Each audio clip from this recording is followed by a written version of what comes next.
Добрый вечер, это телеканал Якутия-24, программа «Итоги дня». В студии работает Влад Давыдов. Смотрите в выпуске. Цифры дня. Сколько человек заболели коронавирусом за минувшие сутки, сколько уже вакцинированы. Стартует отчет правительства, в каком формате все будет организовано в этом году. 150 спортсменов из разных регионов выявят лучших. Первенство и чемпионат Дальнего Востока по кикбоксингу стартовал в Якутске. Онкоскрининг в акции, посвященной ко дню борьбы с онкологическими заболеваниями, принял участие коллектив ЕГНГ. Единственный в своем городе. Сюжет о мужчине-воспитателе детского сада в Ленске. Уникальная Россия. Школьники из Подмосковья стали моделями показа коллекции якутской традиционной одежды 18-19 веков. В понедельник ожидается поступление новой партии вакцины в республику. Вице-премьер Якутии Ольга Балабкина отметила, что небольшая задержка связана с необходимостью проведения маркировки вакцины согласно всем федеральным требованиям. В связи с этим в некоторых поликлиниках сдвинули график вакцинирования граждан. Что касается цифр, то прививки от ковид уже получили по Якутии 25 491 человек, в том числе за минувшие сутки более 1500 граждан. Вакцинация, напомним, проводится как в Якутске, так и во всех других районах республики. Мы ждем поступления новой партии вакцины, поэтому возможны вопросы, связанные с тем, что кого-то записывали и запись переносится. Это нормальное явление. Само по себе поступление вакцины, оно связано с маркировка ее, так же, как и любого лекарственного препарата по правилам, действующим в Российской Федерации. Поэтому мы ждем поступления где-то в понедельник вакцины, и, соответственно, граждане все дальше будут по очереди приглашены. Что касается статистики по заболевшим, то 88 новых случаев COVID-19 выявили в Якутии за минувшие сутки. Из них в Якутске 38 случаев, в Мирнинском районе 16, в Тампонском районе 11, в Алданском 6, в Нерынгринском 5 случаев коронавирусной инфекции и от 1 до 3 случаев выявили во многих других районах за последние сутки. На настоящий момент разная ситуация у нас в районах республики. И если в городе Якутске намечается достаточно хорошая тенденция, связанная со снижением случаев, в городе Якутске 38 случаев, к сожалению, стабильно напряженной и даже очень напряженной ситуацию я бы характеризовала в Мирнинском районе, в котором вновь выявлено за сутки 16 новых случаев. Также нельзя назвать спокойную обстановку в Тампонском районе, где выявляется уже который день достаточно большое количество случаев, это 11 случаев, и в напряжении остается ситуация в Алданском районе. К другим темам министр экономического развития России Максим Решетников доложил президенту Владимиру Путину о снижении цен на сахар и стабилизации цен на подсолнечное масло. По словам министра, до 1 апреля будет создан постоянно действующий механизм ценового демпфера, который призван предотвратить перенос колебаний высоких мировых цен на российский внутренний рынок. Министр также добавил, что в прошлом году экономика страны пострадала меньше, чем предполагалось еще в середине прошлого года. Производители муки и хлебобулочных изделий региона получат финансовую поддержку на сумму более 11 миллионов рублей. Субсидия выдается по итогам конкурсного отбора. Эта мера также входит в комплекс поддержки по снижению цен на продовольствие по поручению Владимира Путина. Субсидия компенсирует затраты на закупку зерна и реализацию готовой продукции. В общей сложности российским мукомолам и хлебопекарям направят 4 миллиарда 700 миллионов рублей по России. Из них 2 миллиарда 900 миллионов пойдет на приобретение продовольственной пшеницы и 1 миллиард 800 миллионов рублей на возмещение хлебопекарным предприятиям. В республику получили более 11 миллионов рублей. И в виде софинансирования с республики выделяем 1 200 000 рублей. И будем выдавать субсидии из расчета 2500 рублей на 1 тонну произведенного хлеба. С учетом того, что в течение полугода получатель субсидий обязуется не поднимать стоимость хлеба. Мы планируем примерно в течение полугода охватить около 5000 тонн хлеба на имеющие наши средства, поэтому все предприятия, которые работают в данной сфере, будь то ООО, будь то ИП, будь то акционерное общество, да, они могут принимать участие в конкурсе. Конкурс открытый. Противодействие коррупции остается одним из вопросов первостепенной важности как для исполнительных органов государственной власти, так и для органов местного самоуправления. Об этом заявил глава Якутии Айсан Николаев в ходе совещания по вопросам профилактики коррупционных правонарушений в регионе. Особое внимание на совещании уделено декларационной кампании, которая проходит с 1 января по 30 апреля 2021 года, а также соблюдению государственными и муниципальными служащими ряда запретов и ограничений, установленных антикоррупционным законом, в том числе по вопросам возможных конфликтов интересов. С 6 февраля начнутся ежегодные отчеты правительства республики о результатах деятельности за 2020 год. Впервые из-за эпидситуации в регионе они будут проходить исключительно в онлайн-формате на телеканалах НВК Саха-Якутия-24 и радио ТТ. Старт отчетом завтра, 6 февраля в 11 часов дня, даст премьер-министр Андрей Тарасенко. Далее эфиры отчета правительства по очереди по графику будут проходить с участием всех заместителей председателя правительства в разные дни в течение всего февраля месяца. Вопросы во время прямых эфиров можно будет задать по телефону, позвонив на номер 8 41 12 32 01 11 или отправив СМС либо сообщение по WhatsApp номер 8 914 279 22 62.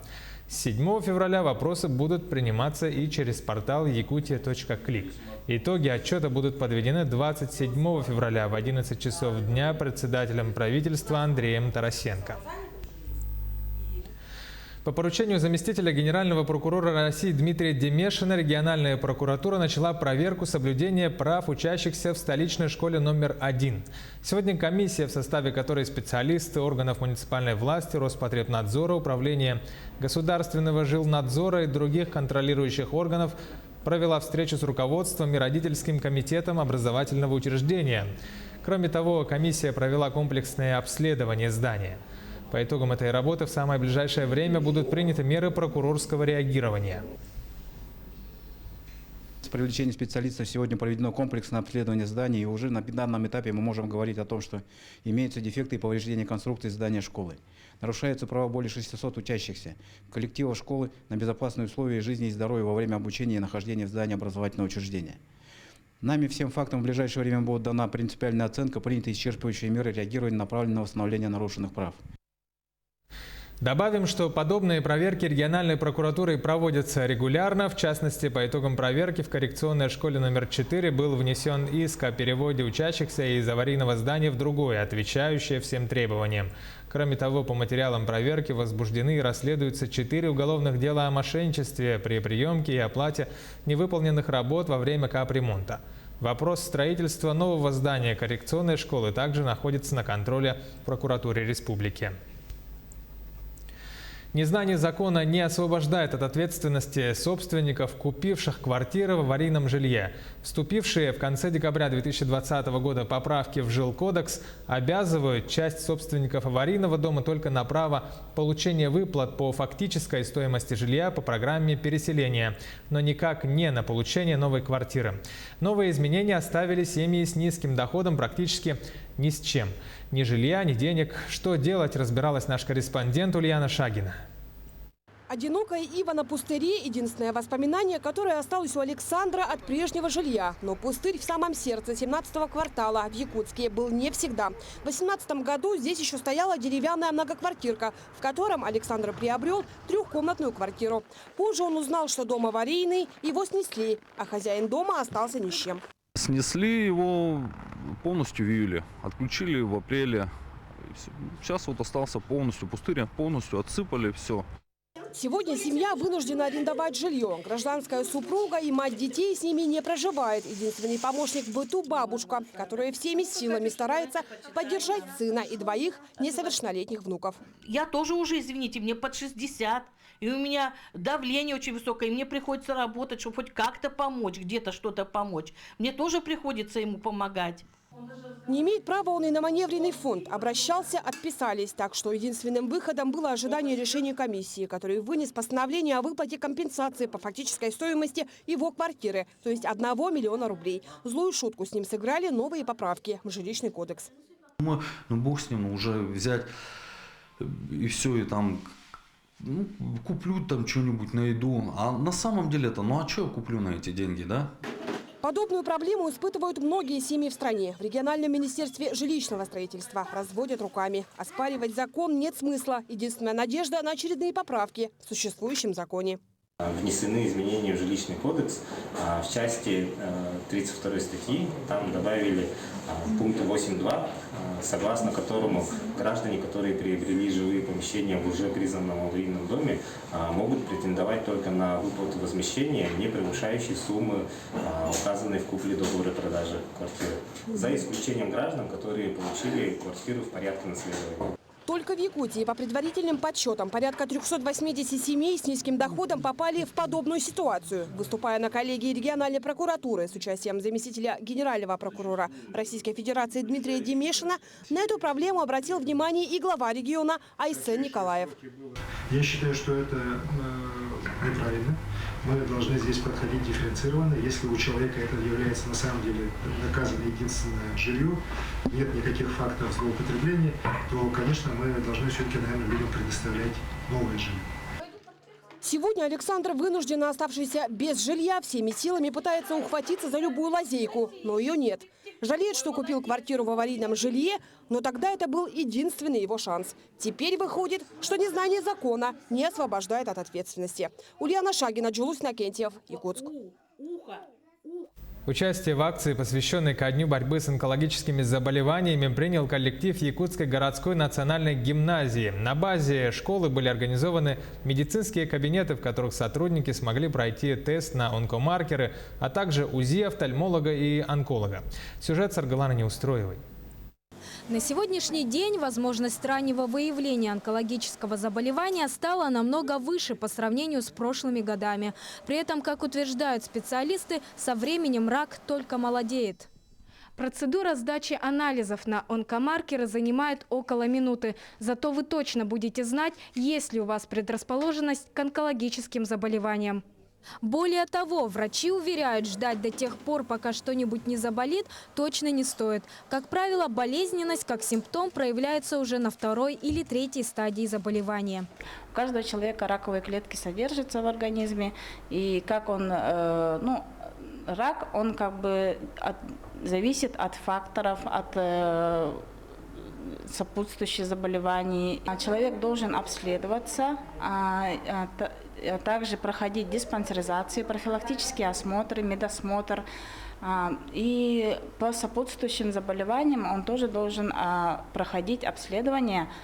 Коллектив Якутской национальной гимназии присоединился к ежегодной акции, цель которой – сделать онкоскрининг тем, кто никогда даже не задумывался над страшным недугом. В школе были оборудованы несколько кабинетов, в которых сотрудники гимназии смогли пройти обследование и сдать анализы на онкомаркер, не отрываясь от работы. Осмотр проводят кардиолог, терапевт, онколог, офтальмолог. А также наши сотрудники могут пройти УЗИ. Во время пандемии многие не имели возможности попасть к узким специалистам на осмотр, да, ведь? И вот данное мероприятие помогло нашим сотрудникам, можно сказать, не отрываясь от работы, пройти обследование и узнать состояние своего здоровья. Всего онкомаркеры сдали 60 сотрудников гимназии. А тем временем записаться на обследование возможно и через приложение республиканского онкологического диспансера «Онкопоиск». Там же возможно пройти анкетирование, по итогам которого вам станет ясно, имеются ли у вас симптомы онкологического заболевания. И всего пара кликов сможет спасти вам жизнь. Саргалана Неустроева, Павел Пахомов, Якутск. Тема утилизации вторсырья продолжает быть актуальной и набирает обороты по всей стране. В этом году компания 2GIS запустила проект, который поможет облегчить пользователям поиск мест, куда можно сдать тот или иной вид вторсырья и найти ближайшие санитарные площадки. Сегодня в рамках данного проекта команда 2GIS встретилась с представителем регионального оператора по вывозу твердых коммунальных отходов ООО «Якутская Кассетия». На встрече обсудили возможности сотрудничества об информировании пользователей о санитарных площадках, количестве баков и пунктах приема вторичного сырья. По итогам встречи было принято решение о заключении соглашения между компаниями. Холодная погода привела к установлению нового минимума потребления мощности электроэнергии в республике, передает региональное диспетчерское управление энергосистемы. 1 февраля часы вечернего максимума потребления при среднесуточной температуре наружного воздуха минус 40 градусов зафиксирован новый исторический максимум потребления мощности по энергосистеме, отметили в управлении. Прежде всего, специалисты объясняют этот рекорд ростом коммунально-бытового потребления в условиях таких низких температур. Единственный во всем городе, так можно сказать, о воспитателе детского сада Сардана в Ленске. Сергей Кириллов приехал из Алекминска и вот уже 8-й год занимается воспитанием малышей. О мужском подходе в работе с дошколятами узнала Олеся Васева. 2, 3, мяч, До обеда 1,5 часа, по расписанию подвижные игры. У Сергея Валерьевича, воспитателя старшей группы, спорт и здоровый образ жизни в списке приоритетов.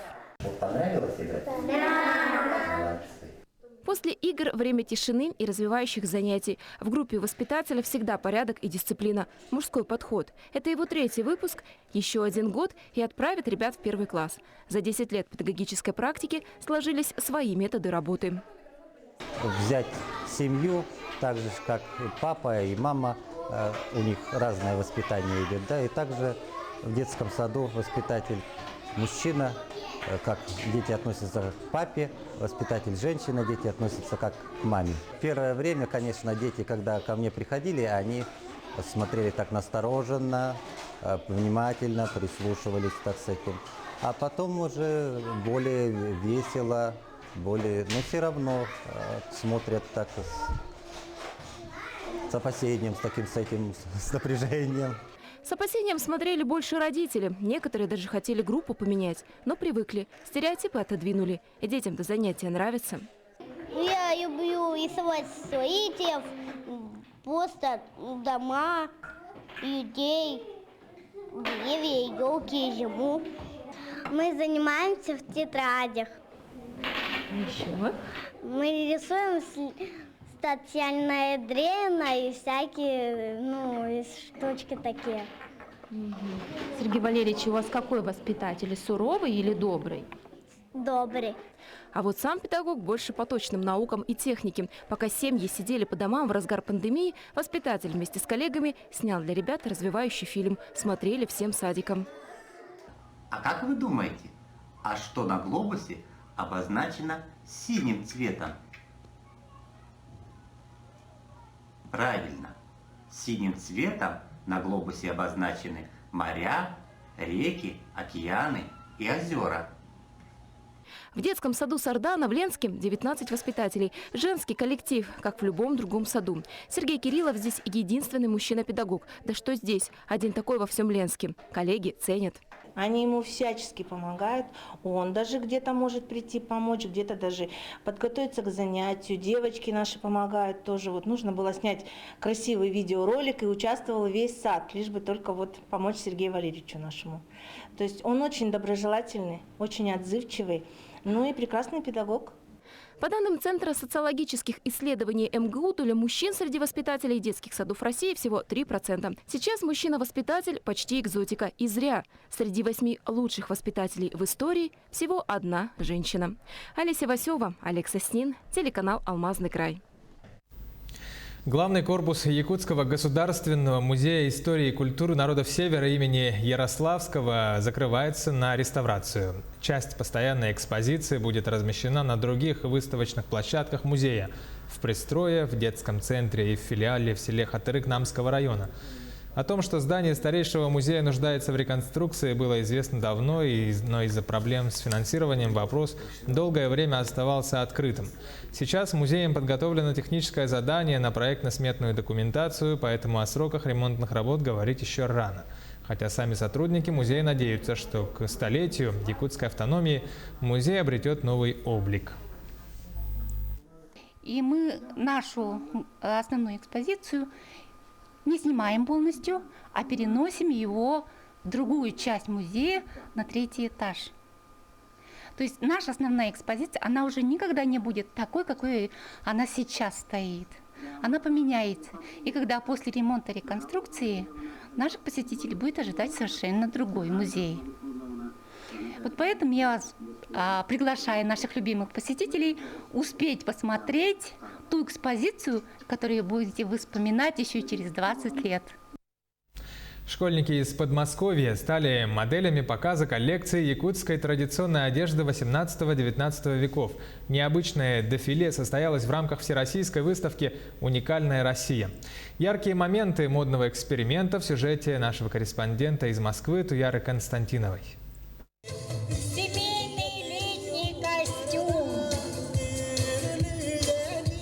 Коллекция якутской традиционной одежды стал самым ожидаемым событием выставки «Уникальная Россия».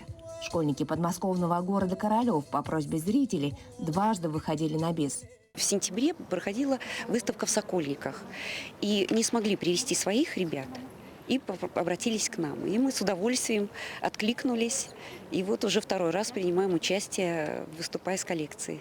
Они как-то прочувствовались. И мы смотрели национальный праздник якутский, то есть мы показывали примерно, как это должно быть, чтобы какое-то ощущение. Коллекция была великолепная, дети наши прекрасные, и получилось все замечательно, как и сегодня. Уже во 2-й раз воспитанники Надежды Меркуловой представляют якутские наряды на выставочных площадках столицы России. Одежда простая, удобная. В такой одежде в повседневные дни можно было бы ходить, если бы была бы такая мода. Мне очень нравится моя модель. Мне понравилось вот это украшение. Оберег. Оберег. Якутские мастерицы работали над созданием коллекции целый год. Детали костюмов 18-19 веков возрождали по архивным материалам. У нас в Союзе мастера со всей республики. Эту коллекцию мы начали 1 февраля прошлого года, когда началась пандемия. Все, значит, шили дома под руководством нашего художественного руководителя Харлампиевой Азианы Филипповны, которая работает специалистом в Национальном фонде «Семях». Мы хотим показать уникальность нашей страны в разном творчестве. То есть мы пригласили много художников, декоративно-прикладного искусства, живописцев, скульпторов. Хотим показать красоту, которую творят наши художники. Выставка «Уникальная Россия» собрала шедевры народного искусства из 30 городов. В планах организаторов показать многообразие культур народов России на международном уровне. Туяра Константинова, Джордж Березкин, Москва. Обладателем гран-при общественной премии «Якутянин года 2020» Якутск стала Карина Колесова, девочка, которая победила рак. Еще в 2018 году она вместе со своей мамой начала вести блог в Инстаграме о борьбе с раком крови, и в августе 2020 года на своей странице она объявила о победе над страшным диагнозом. Напомним, Карина Колесова родом из Среднеколымска, она стала известна якутянам как юный блогер с мечтой о миллионе подписчиков. Сейчас за ее жизнью в Инстаграме следят более 62 тысяч человек.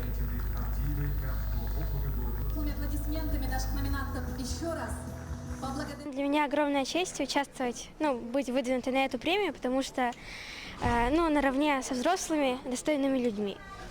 Вот. А вообще в целом у тебя год как прошел? Очень успешно. Я победила рак, съездила в Москву. Жителям хочу пожелать главное здоровье, чтобы 2021 год прошел очень хорошо и лучше, чем 2020. Первенство и чемпионат Дальнего Востока по кикбоксингу стартовал в Якутске сегодня, первый день соревнований. С 4 по 7 февраля таким образом во Дворце спорта 50 лет Победы на ринге встретятся спортсмены 3 возрастных категорий – взрослые, юноши и юниоры. Всего принимают участие порядка 150 кикбоксеров из Хабаровского и Приморского краев, Амурской области, Южно-Сахалинска и Якутии. Специальный гость соревнований – вице-президент Федерации кикбоксинга страны Александр Березкин. Победители и призеры соревнований получат путевку на участие в чемпионате России по кикбоксингу, который состоится с 5 по 11 апреля, также впервые на якутской земле. Сегодня Якутия считается одним из центров по развитию кикбоксинга. Представители республики регулярно участвуют во всероссийских и международных соревнованиях. Этот вид спорта, он достаточно динамичный, и в Якутии он очень хорошо развит. И многие спортсмены в кикбоксинг приходят с бокса и с различных видов единоборств, уже более подготовлены. И я вот не только по этим соревнованиям могу дать оценку, а по многим другим. И чемпионаты России в других разделах, и чемпионат Дальнего Востока также в других разделах. Якутские спортсмены показывают очень хорошие результаты, очень достойные соперники и очень красивые поединки. Таковы итоги дня сегодня. Оставайтесь на Якутии 24, смотрите нас и будьте всегда в курсе.